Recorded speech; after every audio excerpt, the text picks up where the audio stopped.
হারান কাকা, হারান কাকা শুনছেন? আপনি কি খবরটা শুনেছেন? কি হলো রে বিনয়? এভাবে হাঁপাচ্ছিস কেন? মনে হচ্ছে প্রাণটা বেরিয়ে যাবে এখনই। বাগে তাড়া করেছে নাকি? একটু শান্ত হয়ে বল দেখে কি হয়েছে। বাঘের চেয়েও বড় খবর কাকা।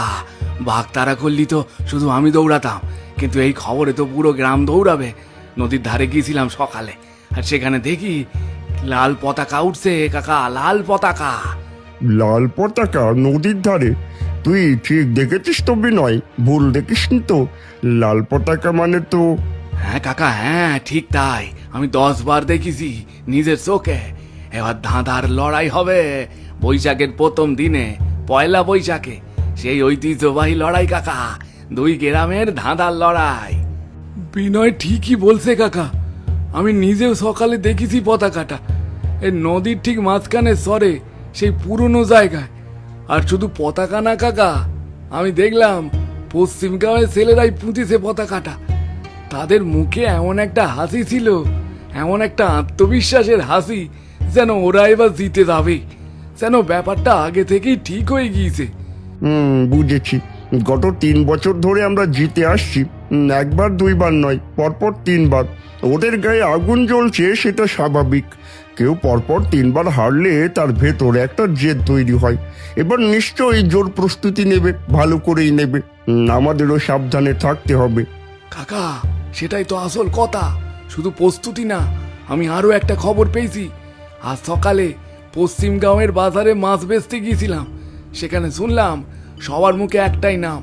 শুনলাম এবার ওদের হয়ে মালতী মেয়েটা নামবে। সেই মালতী, গোপাল মাস্টারের মেয়ে। মালতী? গোপাল রায়ের মেয়ে? সেই যে স্কুল মাস্টারের মেয়ে, লম্বা চুল, বড় বড় চোখ, সবসময় বই হাতে ঘুরে বেড়ায়। হ্যাঁ কাকা, সেই মেয়ে। বয়স কম, এই 22 হবে হয়তো, কিন্তু মাথায় বুদ্ধি আছে ভালো, সেটা মানতেই হবে। আর পশ্চিম গাঁওয়ের বাজারে দাঁড়িয়ে শুনলাম চায়ের দোকানে, মাছের আড়তে, দর্জির দোকানে সবাই শুধু তারই নাম বলছে। মালতী পারবে, মালতী জিতবে, এই কথাই চারিদিকে ঘুরছে। কাকা, আমি একটা কথা বলি, রাগ করবেন না কিন্তু। মালতী তো ওদিকে তৈরি হচ্ছে, কিন্তু আমাদের দিকে কি অবস্থা? তাহলে আমাদের দাদুকে বলতেই হবে, দাদুকে জানাতেই হবে। কিন্তু কিন্তু দাদু কি পারবেন এবার? উনি তো অনেক বুড়া হয়ে গিয়েছেন, এই শরীরটাও আর আগের মতো নাই। আমি দাদুকে ভালোবাসি বলেই কথাগুলো বলছি। চুপ কর, একদম চুপ কর। ধীরেন্দ্রকে বুড়ো বলিস না। আমার সামনে এই কথার কোনোদিনও বলবি না। হ্যাঁ, শরীর বুড়ো হয়েছে, হাত কাঁপে, পিঠ ঝুঁকেছে, চোখে ঝাপসা দেখেন, সব মানি, কিন্তু মাথা বুড়ো হয়নি। বিনয়, ওই মাথাটা এখনো ধারালো, খুরের মতোই ধারালো। ওই মাথায় যত ধাঁধা জমা আছে, তোর সারা জীবনেও শিখতে পারবি না। 50 বছরের অভিজ্ঞতা কি মুখের কথা? রাগ করবেন না কাকা, আমি তো দাদুকে ছোট করে বলিনি। আমি দাদুকে ভালোবাসি বলেই চিন্তা করছি। দাদুর বয়স হয়েছে, এই শরীরটা ভালো যায় না সব সময়, এই নিয়েই চিন্তা হয় আমার। আমি চাই দাদু ভালো থাকুন, সুস্থ থাকুন। চিন্তা করার দরকার নেই বিনয়।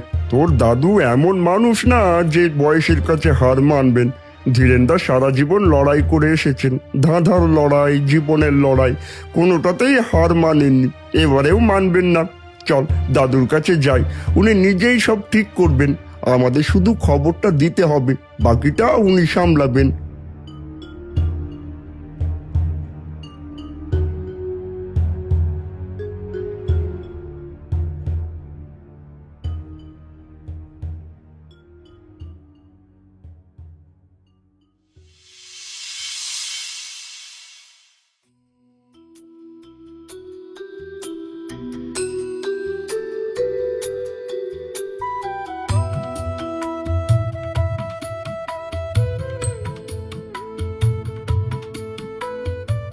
আরে, তোমরা এসেছো? বাহ, কি সুন্দর! এদিকে আসো, এদিকে আসো দেখি। বসো, বসো, বসো, এই বারান্দায় বসো। আমি তোমাদের জন্যে চা করে নিয়ে আসছি, কেমন? দিদা, চা পরে হবে, চাটা একটু অপেক্ষা করুক। আগে দাদুর সাথে জরুরি কথা আছে, খুব জরুরি কথা দিদা, আমরা সেজন্যই এসেছি। কি হয়েছে বিনয়? তোর মুখটা দেখে মনে হচ্ছে পৃথিবী উল্টে গেছে, আকাশ নিচে মাটি ওপরে। এমন চোখ করে তাকাচ্ছিস কেন? বল বল, কি খবর এনেছিস? দাদু দাদু, বড় খবর, লাল পতাকা উঠিছে নদীর ধারে, সেই পুরনো শহরে। এবারও ধাঁধার লড়াই হবে দাদু, পয়লা বৈশাখে। পশ্চিম গ্রামের ছেলেরা পতাকা পুঁতছে, আমরা নিজের চোখে দেখিয়ে এসেছি। জানি রে, জানি। জানেন? আপনি আগে থেকেই জানেন? একে কিভাবে জানেন দাদু? আমরা তো এইমাত্র জানলাম। আমি বুড়ো হয়েছি বিনয়, হাত জোরে ব্যথা, চোখে ঝাপসা দেখি, কানেও আগের মতো শুনি না। কিন্তু অন্ধ হইনি বাবা, অন্ধ হইনি। আজ সকালে নদীর ধারে হাঁটতে গিয়েছিলাম, সেখানেই দেখেছি পতাকাটা। লাল কাপড়, বাঁশের খুঁটি, চিনতে কোনো অসুবিধা হয়নি। 50 বছর ধরে এই পতাকা দেখে আসছি, আর কতবার দেখব সেটা ভগবান জানেন। ধীরেনদা, পতাকার কথা তো জানেন, কিন্তু আর একটা খবর আছে, সেটা কি জানেন? এবার নাকি পশ্চিমগাঁও থেকে মালতী মেয়েটা আসবে, গোপাল রায়ের মেয়ে, সেই স্কুল মাস্টারের মেয়ে। ওই নাকি দক্ষিণ গাঁওয়ের মেলায় সবাইকে হারিয়েছে ধাঁধায়। নকুল পশ্চিমগাঁওয়ের বাজারে গিয়ে শুনে এসেছে, সবার মুখে শুধু তার নামই ঘুরছে। আপনি কি শুনেছেন? শুনেছি, মালতী গোপালের মেয়ে, ভালো মেয়ে, পড়াশোনা করা মেয়ে, বুদ্ধিও আছে, সেটা অস্বীকার করার কোনো মানে নেই। গোপাল নিজেও ভালো মানুষ, সৎ, শিক্ষিত, গ্রামের মানুষকে ভালোবাসে। তার মেয়েও ভালো হবে, সেটাই স্বাভাবিক। আর জানো তো গোপালের বাবা কে ছিলেন? রামকৃষ্ণ ঠাকুর, মালতীর ঠাকুরদা। সেই লোকটাও ধাঁধায় ওস্তাদ ছিলেন। কিন্তু দাদু, আপনি কি, মানে আমি বলতে চাইছি, আপনি কি পারবেন? মানে বিনয়, তুই কি জানিস আমি প্রথম ধাঁধার লড়াইয়ে গিয়েছিলাম কত বছর আগে? তুই কি কোনোদিন শুনেছিস সেই গল্প? কত বছর আগে দাদু? আমি তো জানি না। বলুন না দাদু, কবে গিয়েছিলেন প্রথম? 50 বছর আগে বিনয়, পুরো 50টা বছর। তখন আমার বয়স তোর চেয়েও কম ছিল, 20-21 ছেলে। গায়ে জোর ছিল, মাথায় আগুন ছিল, বুকে সাহস ছিল। ভাবতাম দুনিয়া জয় করব। আমার বিপক্ষে ছিলেন পশ্চিম গাঁওয়ের রামকৃষ্ণ ঠাকুর। হ্যাঁ, সেই রামকৃষ্ণ ঠাকুর।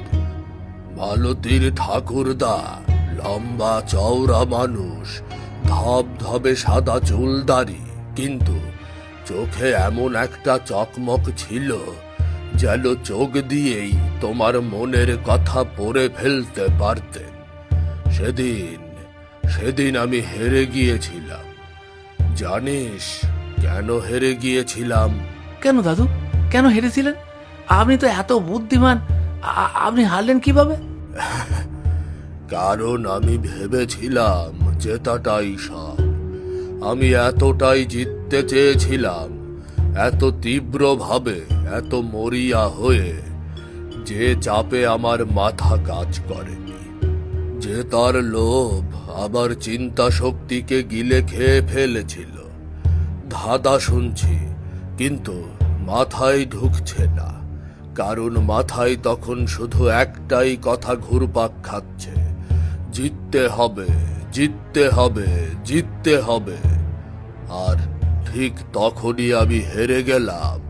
এই নাও নাও, চা খাও সবাই, চা ঠান্ডা হয়ে যাবে যে। আর ওই মালতী মেয়েটাকে নিয়ে এত কি ভয় পাচ্ছ তোমরা? আমার বর 50 বছর ধরে ধাঁধা খেলছে, 50টা বছর, বুঝলে? একটা দুটো না, কত শত লড়াই করেছে এই মানুষটা, এখনো কেউ তাকে সহজে হারাতে পারেনি আর পারবেও না। আমি জানি, কারণ আমি এই মানুষটাকে যে চিনি। ওর মাথায় কত ধাঁধা জমা আছে সেটাও নিজেও জানে না। দিদা, আপনার আত্মবিশ্বাস তো কম না? আপনি তো দাদুর চেয়েও বেশি নিশ্চিত। আত্মবিশ্বাস না থাকলে 50 বছর এই বুড়োর সাথে সংসার করতাম নাকি বাবা? হ্যাঁ, এই মানুষটাকে সামলানো সেটাও তো একটা ধাঁধার চেয়ে কম না। প্রতিদিন নতুন ধাঁধা, কখন কি মেজাজ হবে, কখন কি চাইবে, কিচ্ছু বলা যায় না।